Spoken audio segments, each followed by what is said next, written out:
बंगले की कहानी। यह बात उन दिनों की है जब मैं 8वीं कक्षा में पढ़ता था। तब मेरी उम्र 13 की थी। उस समय मैं अपने परिवार के साथ बड़े मज़े और मस्ती करता था। मेरे परिवार में मम्मी पापा और बहन और मेरी दादी भी रहती थी।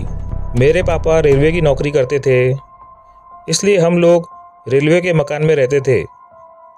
जब मेरे पापा रिटायर हुए तो हम लोग एक बड़े बंगले में रहने चले गए। उस बंगले से मैं बहुत खुश था, क्योंकि मैं पहले से सोच रहा था कि हमारा खुद का बड़ा घर हो।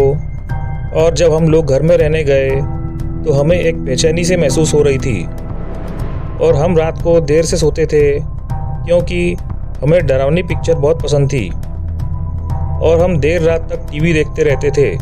और हमारा बाकी का परिवार खाना खाने के थोड़ी ही देर बाद सो जाते थे। एक दिन की बात है, जब मैं रात में 11:30 बजे टीवी देख रहा था, तब मुझे लगा कि बाहर से कोई आवाज़ आ रही है। मैंने सोचा मम्मी या पापा पानी लेने के लिए उठे होंगे, वहीं से आवाज़ आ रही होगी। उस समय मैंने ध्यान नहीं दिया, लेकिन थोड़ी देर बाद जब मैंने टीवी बंद कर दी तो मुझे फिर से पायल बजने की आवाज़ आ रही थी, कि जैसे कोई मेरे पास चला आ रहा हो। मैंने देखा तो कोई न दिखा, तो मेरे पैर थर थर काँपने लगे और मेरे होश उड़ गए। यह कैसी आवाज़ है? तभी पायल की आवाज़ बंद हो गई। थोड़ी देर बाद फिर से आवाज़ आने लगी, तो मेरा दिल ज़ोर ज़ोर से धड़कने लगा, मानो मेरा दिल बाहर आ जाएगा।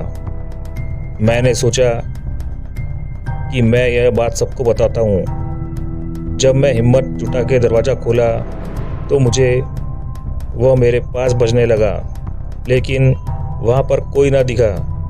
तो मैं किसी तरह मम्मी के कमरे में पहुँचा और सारी बातें उन मम्मी पापा को बता दी। मेरे पापा मानने को तैयार नहीं थे कि मैं सच बोल रहा हूँ, क्योंकि उनको ज़ोर से नींद आ रही थी और वह थोड़े नींद में भी थे। यहाँ तक कि किसी ने मेरी बातों पर ध्यान नहीं दिया।